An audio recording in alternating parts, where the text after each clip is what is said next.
Hoy les voy a hablar de los estudios relacionados con las infecciones urinarias. Dentro de estos estudios, el primero y el más sencillo es el sedimento urinario. Es un estudio que se puede hacer en cualquier laboratorio porque lo único que precisa es que se centrifugue la orina y que haya un microscopio donde se pueda ver el sedimento, que es lo que queda abajo de todo, que son las partículas que están en la orina.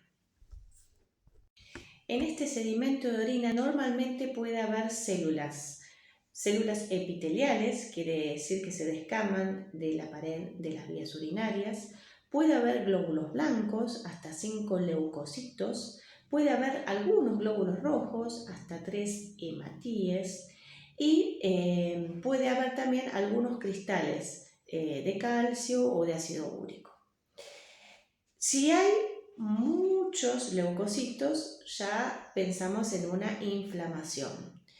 Y si aparecen, que no están normalmente, piocitos, que son glóbulos blancos que se lastimaron en la lucha contra las bacterias, eso es anormal. También puede pasar que aumente la cantidad de glóbulos rojos o puede pasar también, puede pasar también que aparezcan bacterias en la orina o incluso también hasta hongos, puede aparecer por ejemplo cándida. Todo eso va a ir informado en el sedimento de orina. El segundo estudio, muy importante si hablamos de infecciones urinarias, es el cultivo de orina, que se llama urocultivo. Es un cultivo porque yo voy a poner unas gotitas de orina en una placa que se llama placa de Petri, donde tiene un medio enriquecido. Quiere decir, es un medio de cultivo donde hay un montón de nutrientes que les encanta a las bacterias. Entonces, si hay una cantidad importante de bacterias en orina, van a empezar a crecer alimentándose de todo eso que yo le puse a propósito. Ahora es importante saber que normalmente hay bacterias en la orina. Lo que pasa es que hay distintas bacterias que vienen de las bacterias que están normalmente en el periné, que colonizan la zona del periné y pueden llegar hasta la orina, pero normalmente son distintas bacterias y en muy poca cantidad. Cuando hay una infección urinaria, suele pasar que hay un tipo de bacteria que empieza a crecer de más y desplaza a las otras. Entonces, si yo en una orina normal la pongo a cultivar, en general no se nota que haya bacterias porque empiezan a competir y crecen 2 o 3 de cada una y nada más. Pero si hay una infección urinaria, yo pongo a cultivar esa orina y esa bacteria que está en mayor cantidad crece de más. Y cuando crece de más se nota, se ve en esta placa de cultivo donde se forman, se llaman colonias bacterianas, es decir, grupos de bacterias que crecen gracias al suplemento que yo le di a propósito para que crezcan. De ahí que cuando los médicos pedimos un estudio de orina para ver infección, pedimos un urocultivo con recuento de colonias, se llama, ¿sí? Entonces el bioquímico lo que va a hacer, va a contar cuántas colonias de bacterias hay, porque también según la cantidad de colonias y algunas consideraciones especiales que sabemos los médicos que interpretamos ese urocultivo, hablamos o no de infección urinaria. Se cuentan las colonias y además se mira en el microscopio y se le pone nombre y apellido a esa bacteria. Por ejemplo, Escherichia coli, que es la bacteria más frecuente de las infecciones urinarias. ¿Qué otra cosa se hace? Nosotros los médicos pedimos urocultivo, recuento de colonias y antibiograma. ¿Qué quiere decir? Vamos a ver qué sensibilidad tiene esa bacteria, qué antibiótico es el que mata esa bacteria.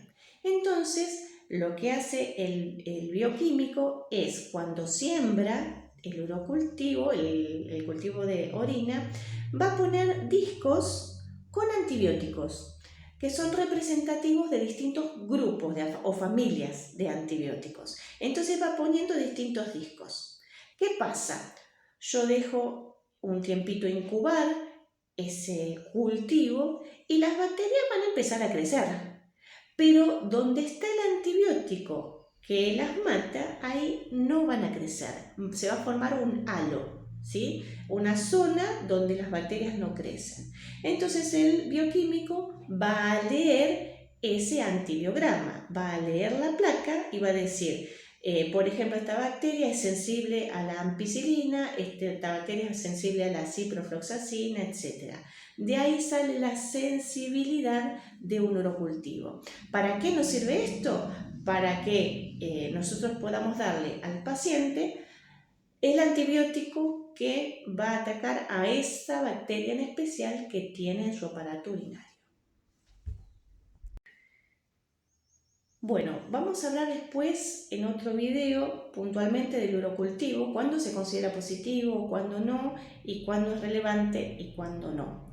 Pero para finalizar con los estudios que se usan en el estudio de infección urinaria, es importante saber que hay otras características de la orina que nos pueden orientar, como por ejemplo el pH, o si aparecen, por ejemplo, cilindros, o si aparecen algunos cristales en exceso, o distintas características que están en lo que se llama una orina completa, que es más completo que el sedimento porque da un montón de otras características más, y que cuando con estos datos no se alcanza a entender por qué la persona tiene una infección, por ejemplo, recurrente, se piden otro tipo de estudios, como puede ser una ecografía renal o eventualmente algún otro estudio que tenga que ver con la función o la anatomía de los riñones.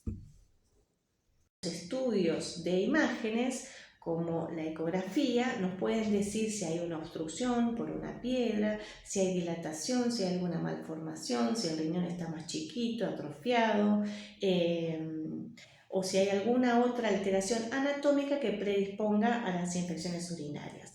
También puede servir en algunos casos cuando yo pienso que no hay un vaciamiento completo de la vejiga.